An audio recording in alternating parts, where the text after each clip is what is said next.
A terminografia didático-pedagógica, uma metodologia de produção de material de apoio e ferramentas voltadas ao ensino de inglês para fins específicos.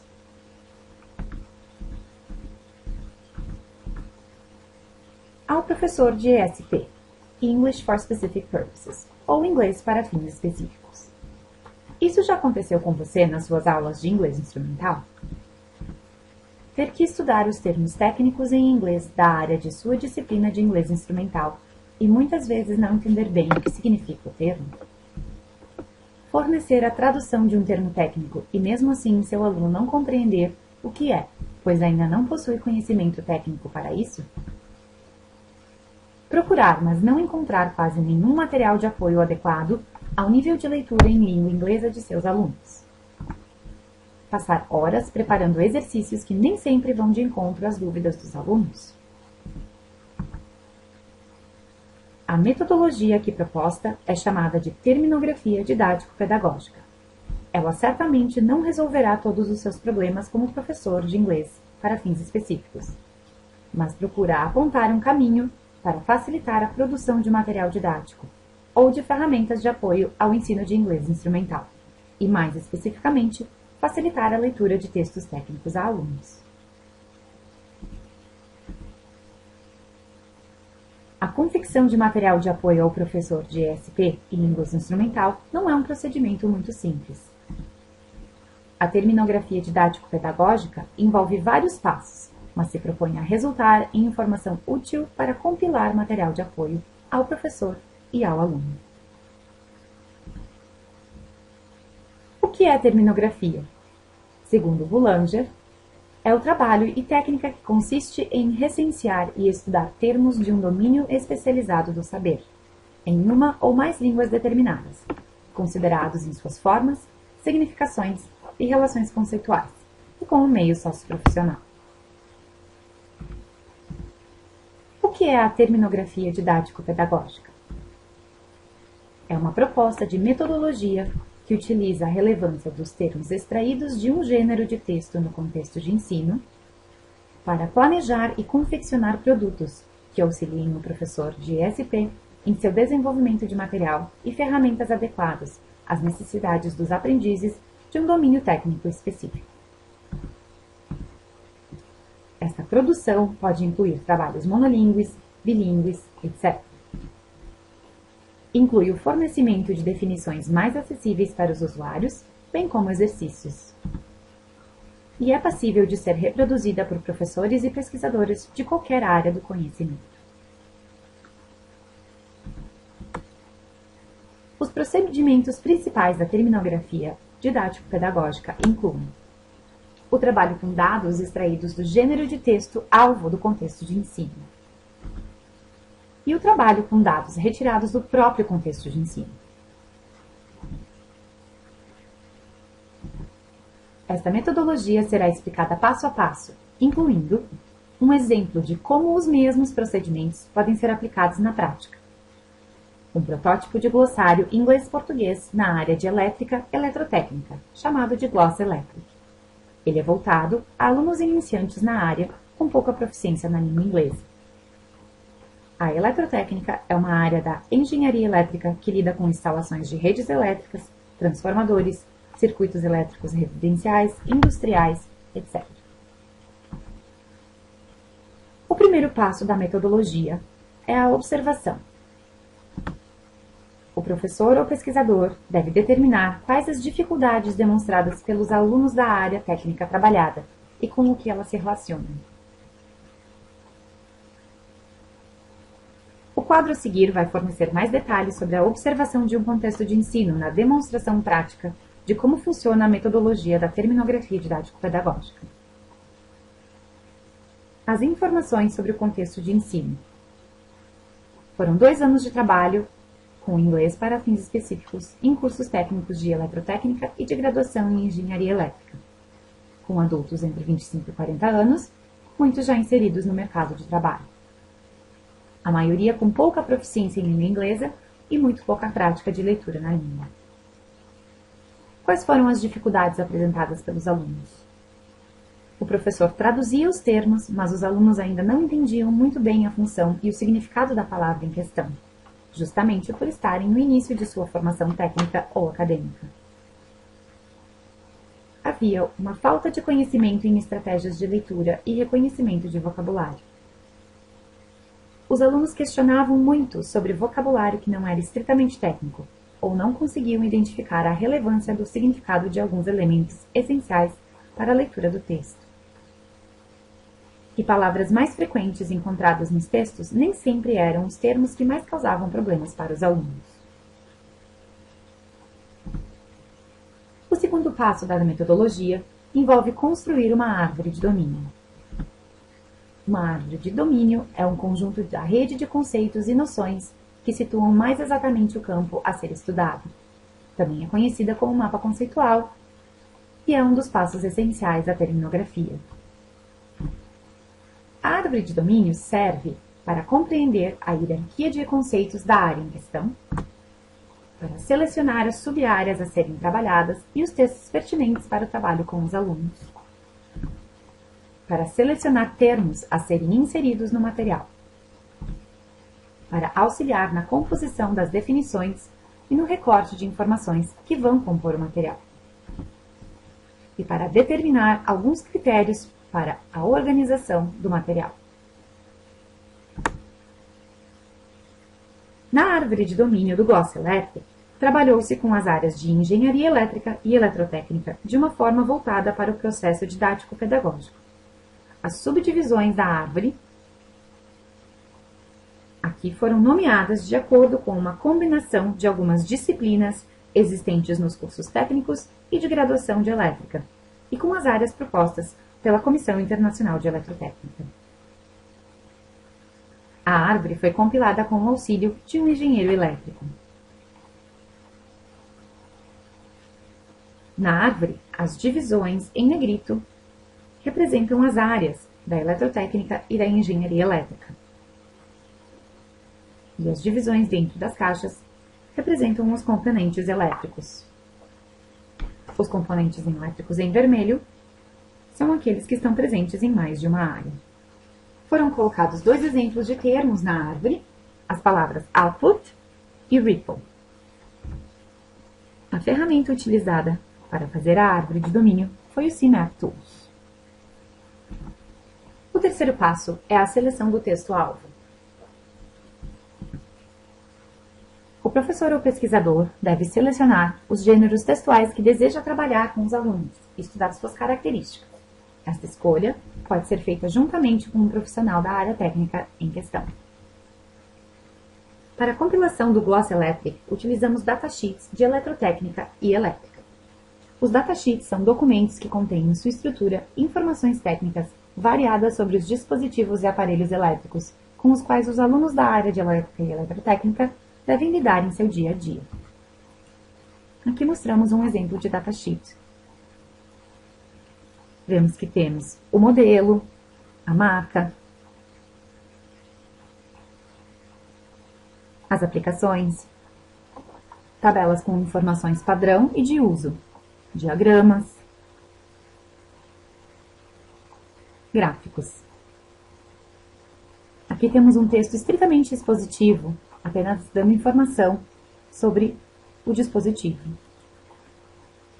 Alguns datasheets apresentam um texto mais descritivo ou argumentativo, não apenas descrevendo as características do produto, mas de uma certa forma procurando vendê-lo. Vemos também que em muitos datasheets temos informações de contato, além de figuras e diagramas.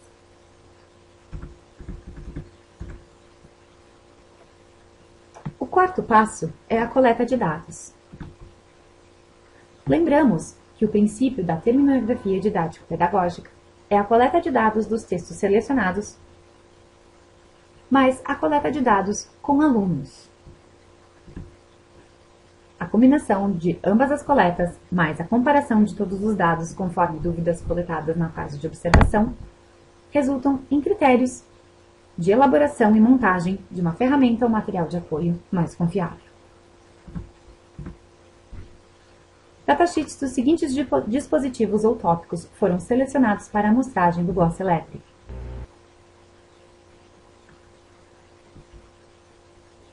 Os extratores de termos utilizados no Gloss Electric foram o AntConc, com a função palavra-chave, que trabalha com frequência, e o Thermostat, que trabalha com frequência e mais análise morfossintática. Estes extratores são ferramentas que calculam estatisticamente essa frequência e fornecem combinações lexicais mais comuns presentes nos textos. A coleta de dados com os alunos no Gloss Electric foi feita com 108 alunos do curso técnico em Eletrotécnica e Engenharia Elétrica, para os quais foram distribuídos os mesmos datasheets. Foi-lhes instruído que marcassem com um círculo ou sublinhassem as palavras dos datasheets que eles não conseguiam compreender durante uma leitura cuidadosa do documento. Após isso, os datasheets manualmente foram examinados e uma planilha no Microsoft Excel foi criada com os termos apontados pelos alunos. Quais foram os resultados obtidos com as comparações? A primeira dúvida é a quantidade de termos em comum entre os extratores e alunos. Vemos que o Thermostat apresentou quase 800 termos, os alunos apresentaram cerca de 640 termos e o AntConc totalizou um pouco mais de 500 termos. A quantidade em amarelo é quantos termos em comum achamos entre o Thermostat e os alunos, uma quantidade muito pequena. Da mesma forma, em roxo, temos a quantidade de termos em comum entre o AntConc e os alunos.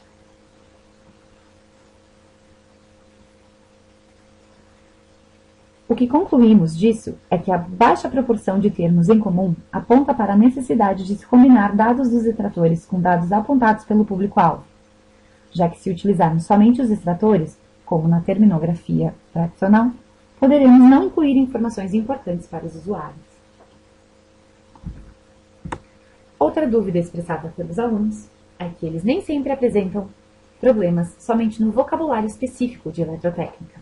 Para checar isso, inserimos todos os termos apontados pelos alunos na Eletropédia, que é um glossário técnico da Comissão Internacional de Eletrotécnica.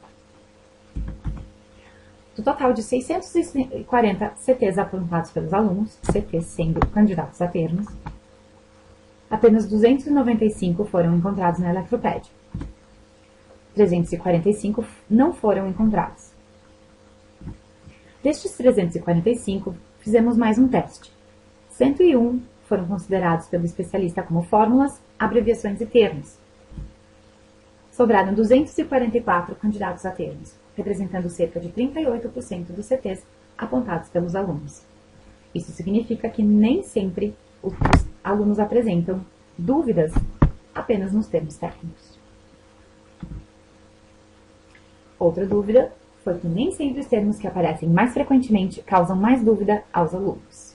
De um total de termos, 533, apenas 115 termos foram apontados pelos alunos como os mais frequentes, presentes no AntConc. E de 782 termos presentes no Thermostat, apenas 100 foram apontados pelos alunos e eram parte dos mais frequentes. Ou seja, se colocarmos apenas os termos mais frequentes em nossa ferramenta ou material, não estaremos ajudando os alunos em todas as suas dúvidas. Outra dúvida foi com relação às categorias morfossintáticas. Colocamos os resultados dos alunos no Clause Free Tagger. Este software classifica morfologicamente as palavras, como substantivo, adjetivo, verbo, etc. Colocamos as palavras dos alunos e do AntConc. Os termos extraídos pelo Thermostat não foram necessários, pois o Thermostat já fornece a classificação morfossintática. Aqui vemos que os substantivos dominam a extração. Sabe-se que a grande maioria dos termos pertence a essa categoria. A segunda categoria mais frequente foi a de adjetivos. Aqui podemos notar que tanto o Thermostat quanto os alunos extraíram bastante adjetivos e os alunos mostraram dúvidas. Isso condiz com a característica de muitos datasheets que possuem textos descritivos e argumentativos, onde os adjetivos desempenham um papel importante na linha textual. Porém, não somente substantivos e adjetivos foram apontados por alunos como termos que causam problemas.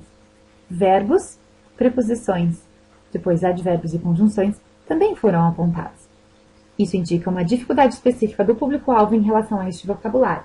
Portanto, verbos e outras categorias que não são substantivos ou adjetivos devem ser trabalhados na ferramenta de alguma forma. Uma análise manual nos datasheets foi feita e foram identificadas dificuldades com estratégias de leitura voltadas ao vocabulário.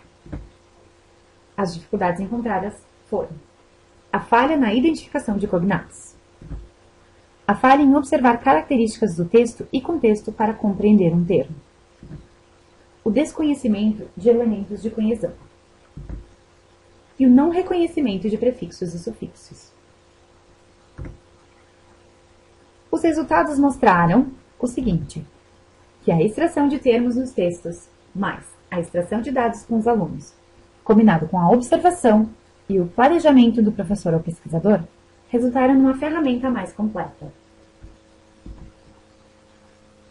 Sabemos que não somente os termos mais frequentes dos datasheets devem ser inseridos na ferramenta. Ficamos sabendo pelos resultados também que o vocabulário da ferramenta deve trabalhar com termos técnicos e mais gerais, incluindo verbos, conjunções e preposições, como demonstrado pelos resultados. E as dificuldades com estratégias de leitura voltadas ao vocabulário devem estar presentes, principalmente nos exercícios. Os dados provenientes da aplicação da terminografia didático-pedagógica possibilitaram a confecção de uma amostragem de como será a estrutura geral do Gloss Electric e os exercícios que farão parte da ferramenta. As nossas referências. E a seguir, mostraremos um tutorial de protótipo do Gloss Electric. Obrigada por sua atenção. Aqui vemos o banco de dados do Gloss Electric. Uma pequena amostragem de um dos verbetes. O verbete output, com a sua tradução, a abreviação, a área da eletrotécnica que pertence, voltando lá na árvore de domínio, com que frequência apareceu no corpus. No futuro haverá links para imagens e explicações, uma definição, em que contexto do corpus ou dos datasheets e que frases ele apareceu,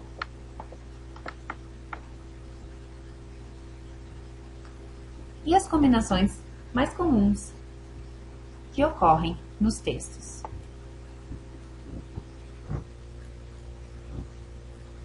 Aqui vemos um dos exercícios que foram compilados com base nos dados que a terminografia didático-pedagógica nos forneceu.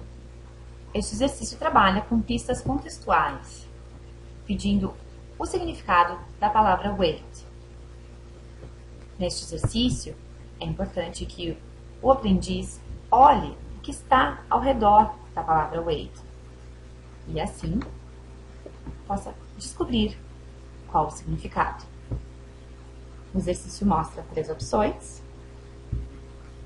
Se a opção escolhida for errada, o programa mostra.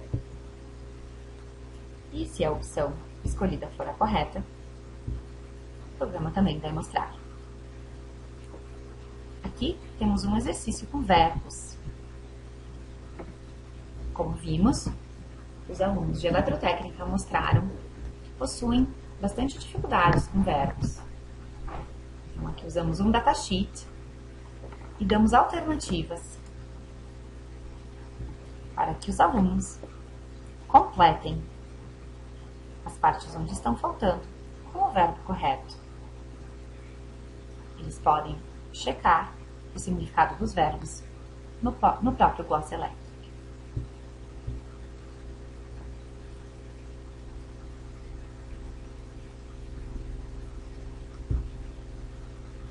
Aqui temos um exercício que usa as características do gênero textual datasheet. O gênero textual datasheet deve ser reconhecido pelos alunos e a função de suas partes é muito importante. Aqui os alunos devem escolher o que cada número em vermelho representa. Por exemplo, o número 1 é o modelo, o tipo, o código de produto, o endereço e o site de contato ou o nome da empresa.